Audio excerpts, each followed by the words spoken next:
All in one solutions point one के YouTube channel पर आपका हार्दिक स्वागत है। प्रिय छात्रों, हिंदी साहित्य एवं भाषा के इतिहास से संबंधित प्रश्नों के क्रम में आज दूसरा पाठ हम लेकर आए हैं। आपको इस वीडियो में पूरा देखना है। हिंदी साहित्य के जो विविध प्रश्न होते हैं, हिंदी साहित्य एवं भाषा साहित्य के काल विभाजन एवं रचनाओं से संबंधित इसमें प्रश्न हैं। तो आइए हम शुरू करते हैं पहले प्रश्न से कि वह रचनाकार जिसने अपना लेखन गद्य तक ही सीमित रखा, गद्य रचनाएं ही मात्र जो इन्होंने किया, उनका नाम प्रेमचंद है। प्रेमचंद जी केवल गद्य रचनाएं ही लिखे हैं। उपन्यास, कहानी, कथा और 2-3 नाटक, करबला नाटक। अपभ्रंश को पुराने हिंदी सर्वप्रथम किसने कहा है? चंद्रधर शर्मा गुलेरी ने अपभ्रंश को पुराने हिंदी के नाम से पुकारा है।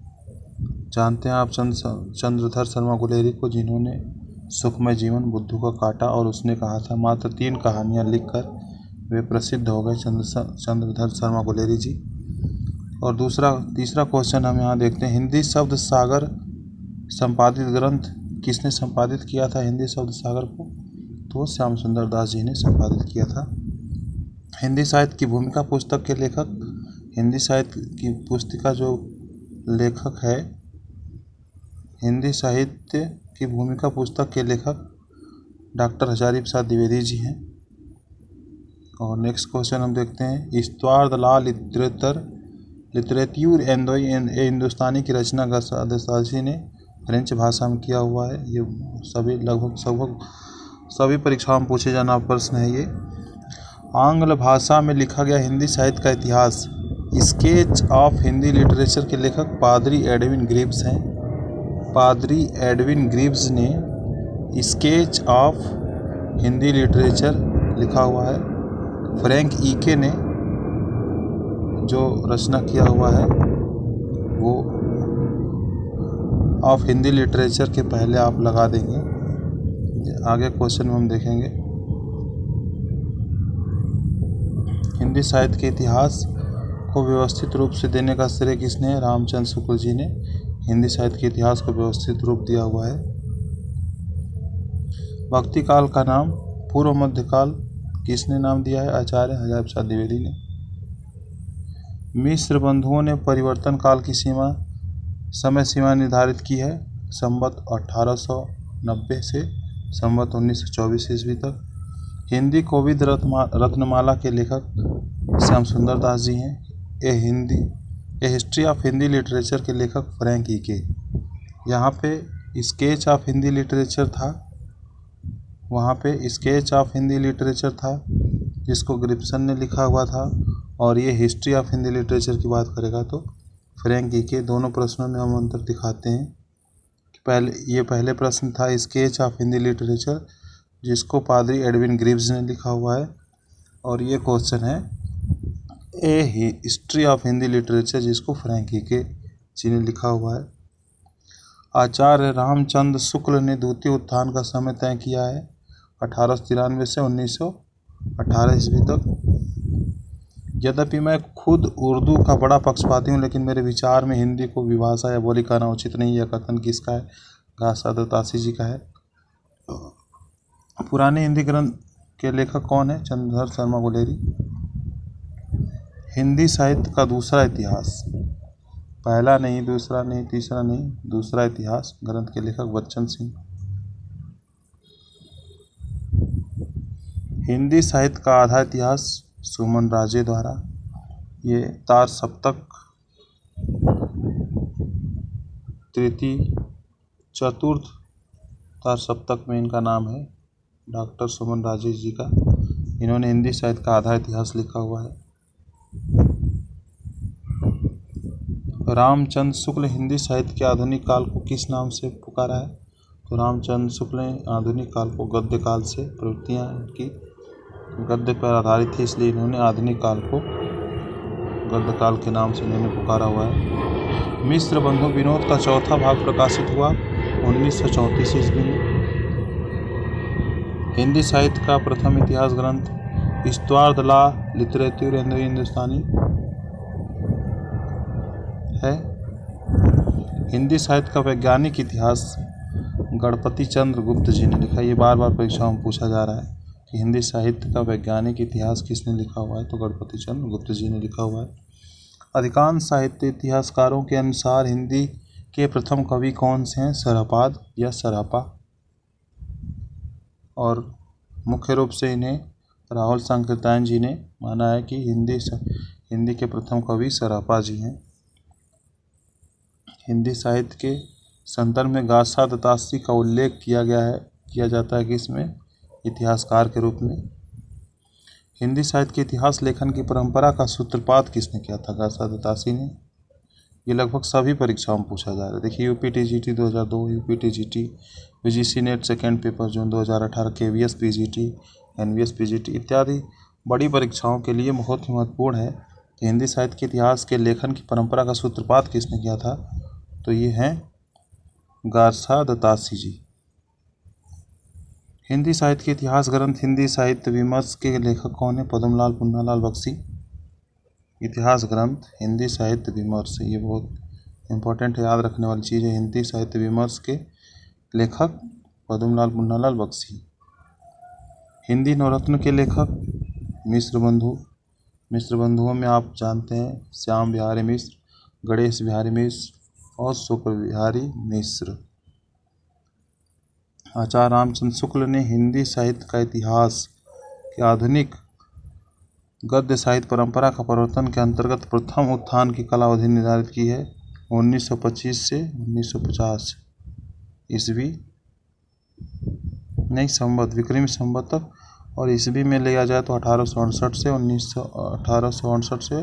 1893 ईस्वी को आचार्य रामचंद्र शुक्ल ने हिंदी साहित्य का इतिहास के आधुनिक गद्य साहित्य परंपरा का प्रवर्तन के अंतर्गत प्रथम उत्थान की कालावधि, जो भारतेंदु युग के नाम से भी जानी जाती है, तो उसके लिए इन्होंने काल निर्धारित किया है 1868 से 1893 ईस्वी तक। अगला क्वेश्चन, साहित्य का इतिहास दर्शन। साहित्य का इतिहास दर्शन किसने लिखा हुआ है, नलिन विलोचन शर्मा। नलिन विलोचन शर्मा जी ने साहित्य का इतिहास दर्शन ग्रंथ लिखा हुआ है, तो ये ध्यान देने वाली बात है। रीतिकाल का समय है, या रीतिकाल का समय क्या था, 1700 से 1900 विक्रमी संवत, जिसको रामचंद्र शुक्ल ने माना हुआ है। आदिकाल को प्रारंभिक काल का नाम किसने दिया है, आदिकाल को प्रारंभिक काल मिश्र बंधुओं ने कहा है। आदिकाल को बीज बोपन काल द्विवेदी युग के प्रवर्तक आचार्य महावीर प्रसाद द्विवेदी जी ने कहा है। रीतिकाल को अलंकृत काल किसने नाम दिया है, मिश्र बंधुओं ने दिया हुआ है। हिंदी में हिंदी साहित्य का इतिहास सबसे पहले किसने लिखा था, हिंदी भाषा में हिंदी साहित्य का इतिहास सबसे पहले शिव सिंह सेंगर ने लिखा था। पुरानी हिंदी नामकरण किसने दिया, चंद्रधर शर्मा गुलेरी जी ने। ये प्रश्न आगे हम देखते हैं। आचार्य शुक्ल के अनुसार हिंदी साहित्य का आविर्भाव माना जा सकता है प्राकृतिक की अंतिम अपभ्रंश अवस्था से। जैसा कि आप जानते हैं संस्कृत, पाली, प्राकृत अपभ्रंश, तो प्राकृतिक की अंतिम अपभ्रंश अवस्था से आचार्य शुक्ल ने हिंदी साहित्य का आविर्भाव माना है। साहित्य जन समूह के हृदय का विकास है, यह बालकृष्ण भट्ट ने कहा है। और साहित्य जन समूह के संचित चित्रवृत्ति का विकास है, वो भी एक कथन है। यहाँ पे साहित्य जन समूह के हृदय का विकास बालकृष्ण भट्ट जी ने माना है, उसको तो महावीर प्रसाद द्विवेदी जी ने कहा है कि साहित्य जन समूह के संचित चित्रवृत्ति का प्रतिबिंब है। यहाँ पे हम देखते हैं कि साहित्य जन समूह के हृदय का विकास है बालकृष्ण भट्ट का यह कथन है, बहुत परीक्षाओं में पूछा जाता है ये। भाषा काव्य संग्रह किसकी कृति है, महेश दत्त शुक्ल की भाषा काव्य संग्रह कृति है।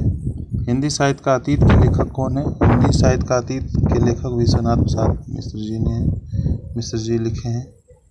हिंदी साहित्य की भूमिका साहित्य इतिहास ग्रंथ लिखा है किसने, आचार्य हजारी प्रसाद द्विवेदी ने। वह लेखक जिसके इतिहास ग्रंथ में सर्वप्रथम हिंदी साहित्य का काल विभाजन मिलता है, जॉर्ज ग्रेसन के।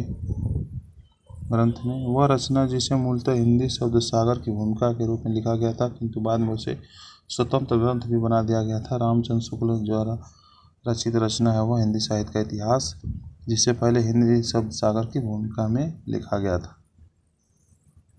हिंदी साहित्य के प्रथम काल को वीर काल किसने कहा है? विश्वनाथ प्रसाद मिश्र ने।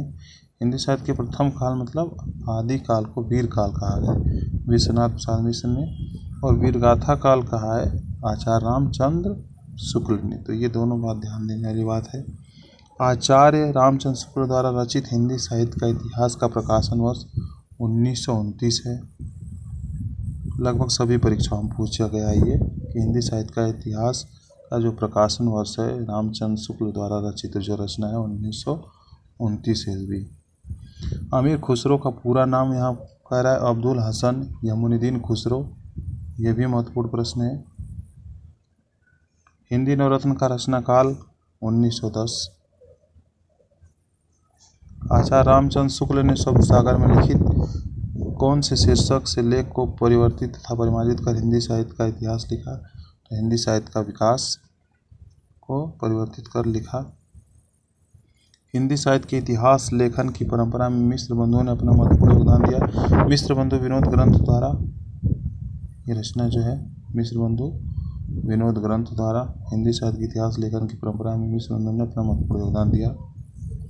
प्रत्येक देश का साहित्य वहाँ की जनता की चित्तवृत्तियों का समूह संचित प्रतिबिंब होता है। यह निश्चित है कि जनता की चित्तवृत्ति के परिवर्तन के साथ साथ साहित्य के स्वरूप में भी परिवर्तन होता चला जाता है। यह कथन किसका है? आचार्य रामचंद्र शुक्ल का महत्वपूर्ण कथन है, इसे याद रखना चाहिए। और ये हिंदी गद्य के उद्भव काल में संस्कृत ने हिंदी का पक्ष लिया था राजा लक्ष्मण सिंह ने। आचार्य रामचंद्र शुक्ल के अनुसार भक्ति काल का समय 1375 से 1700 विक्रम संवत माना जाता है। तो आज ये रहे आपके कुछ महत्वपूर्ण प्रश्न, जिसको आपने देखा और समझा। इसको ध्यान से देखना चाहिए और इसे याद रखना है। ये लगभग सभी परीक्षाओं के महत्वपूर्ण प्रश्न हैं जो राइट साइड में आपको दिख रहे हैं सारे। UP TGT, UPSC TGT, assistant professor, UGC NET, KVS, NVS, सभी परीक्षाओं में लगभग ये उन्हीं का संकलन है। ये इसलिए ये वीडियो बनाया गया कि आप महत्वपूर्ण प्रश्नों को समझें कि लगभग सभी परीक्षाओं में जो प्रश्न पूछे जाते हैं वो आपके दिमाग में फिट होने चाहिए। और ये वीडियो आपको अच्छी लगी तो आप इसे लाइक कर दें, सब्सक्राइब कर लें ताकि और आपको महत्वपूर्ण वीडियो मिलते रहे। तब तक के लिए धन्यवाद दोस्तों। जय हिंद, जय भारत।